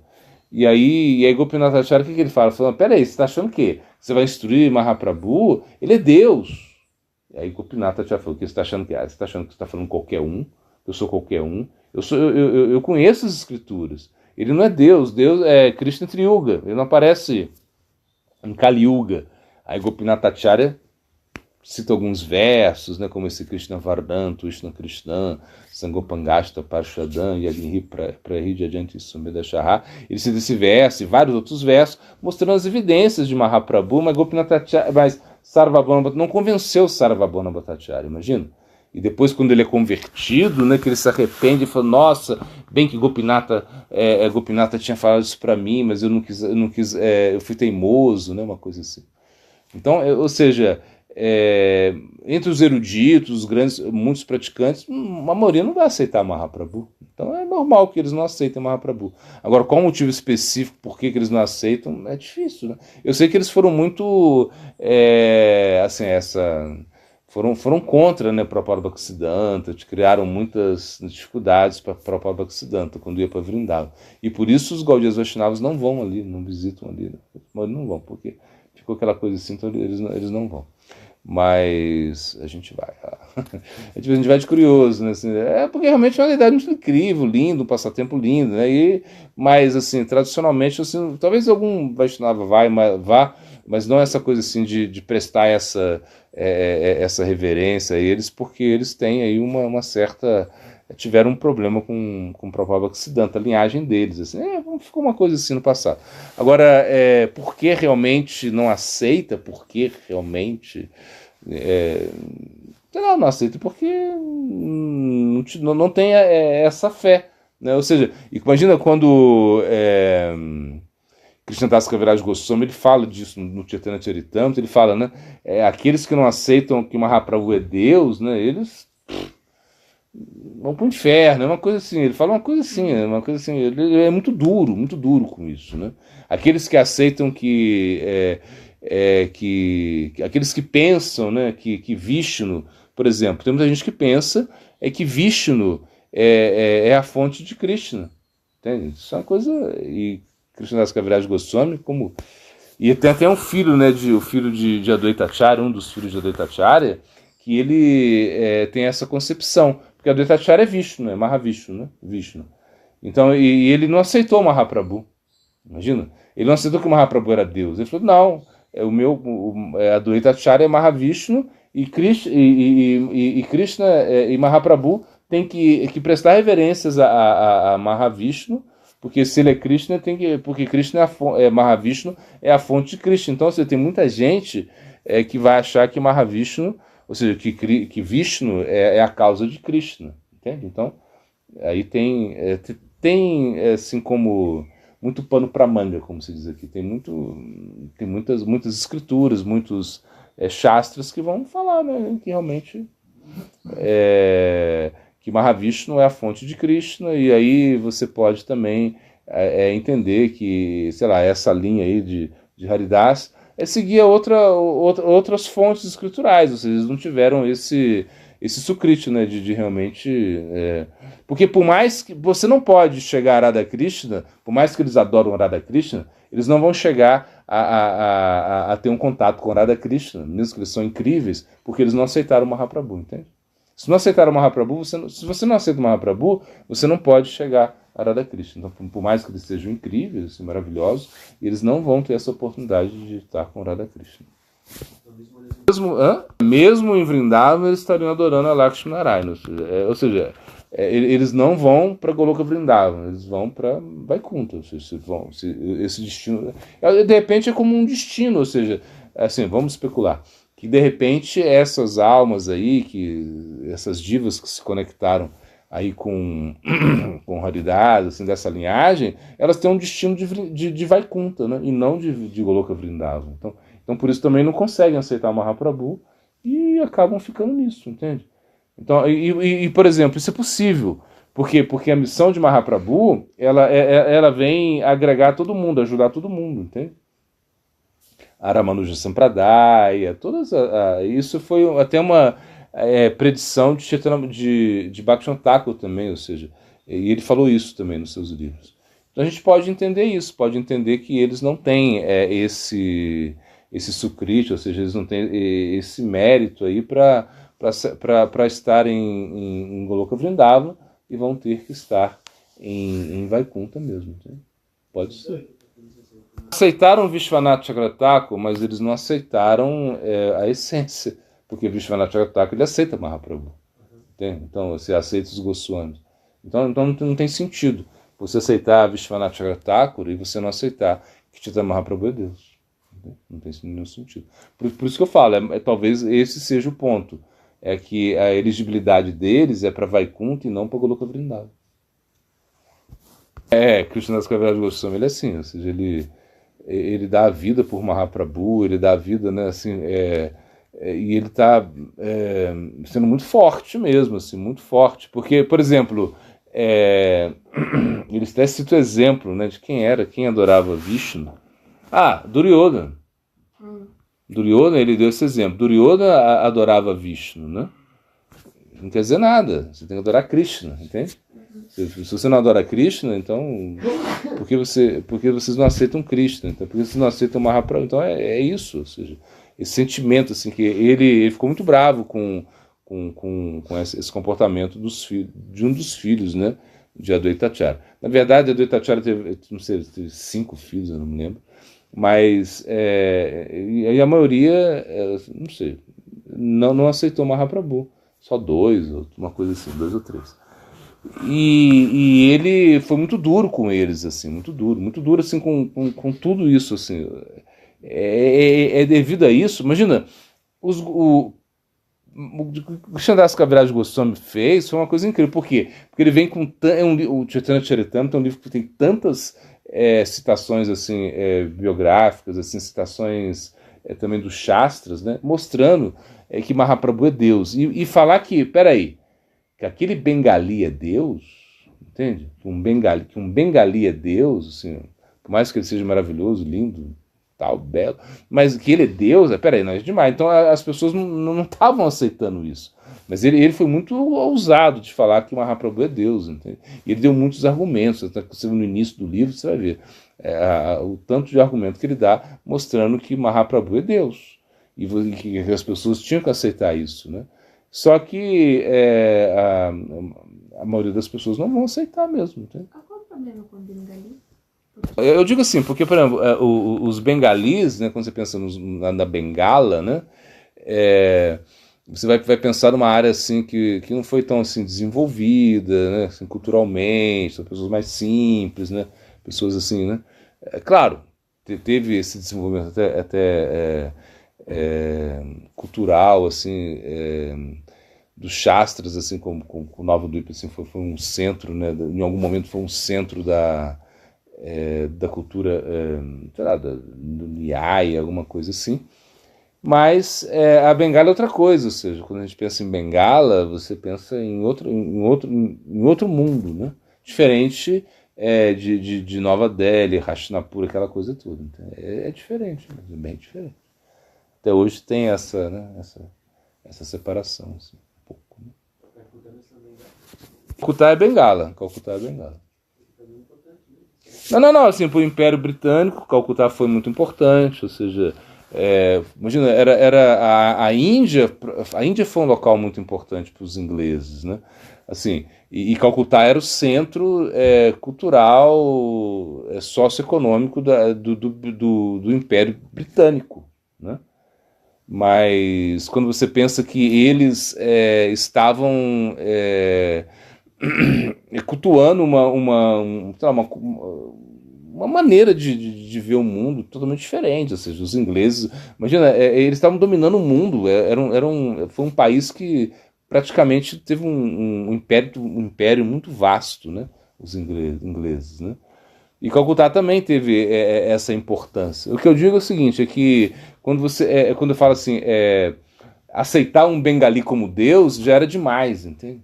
Assim, no sentido assim, que era demais. Assim. Peraí, você pode falar o que você quiser, mas falar que ele é Deus, esse bengali é Deus, peraí. Aí já... E quando você pega as citações das escrituras, né, que comprovam que Mahaprabhu é a encarnação de Deus, as pessoas tentam pegar essas citações das escrituras e mostrar que não é. Entende? Então existe isso, né? Existe isso. Então é meio assim compreensível que muitas pessoas não acreditem que Mahaprabhu seja Deus, né? Se entende, ou seja, não é uma coisa assim de se espantar, né? Quem não aceita Mahaprabhu não canta o santo nome? Não canta sim, ou seja, na verdade o santo nome é cantado por todo mundo, pelos Mayavadis, entende? As pessoas que não aceitam que Krishna é Deus, as pessoas que não aceitam que Krishna tem uma forma, eles cantam o santo nome também, imagina. Os Mayavadis, por quê? Porque o canto do santo nome, o Mahamantra, se sabe que ele é o mantra mais poderoso dessa era, entende? Não existe mantra mais poderoso que o Mahamantra. E os próprios Mayavadis, o Mayavadis significa o quê? Que eles pensam que Krishna não tem forma, que Krishna, quando vem ao mundo material, ele é influenciado, ele está em Maya. que Krishna tem atividades, esses são os Mayavadis, né? E eles vão pensar, eles vão cantar o Mahamantra também. Quando você vai lá, sei lá, no mosteiro Mayavada, né? E você está lá, Hare Krishna, Hare, estão cantando Hare Krishna. Por quê? Porque sabem que é poderoso. Eles sabem que eles podem se beneficiar cantando o santo nome. Eles sabem que sem o Bhakti, ou seja, ainda que eles tenham um processo que é diferente do Bhakti, mas eles precisam do apoio do Bhakti. E cantar o santo nome é a maneira mais fácil de se fazer isso, entende? E mais poderosa. Então tem muitas pessoas que não acreditam que Mahaprabhu seja Deus, também isso tem muitos Vaishnavas. Por exemplo, a Sri Sampradaya, Madhva Sampradaya, eles não acreditam que o Mahaprabhu seja Deus, entende? E isso não significa que eles não cantem o santo nome. Então, sim, as pessoas podem cantar o santo nome, mesmo pensando que Mahaprabhu não é Deus, né? Não tem problema nenhum. O mantra é muito. Eles sabem, as escrituras dizem que é o mantra mais poderoso, entende? É o mantra, que é o Maha Mantra. Todos os mantras estão aí. Se você canta esse mantra, você não precisa cantar mantra nenhum mais. É uma coisa assim. Então todo mundo quer cantar esse mantra.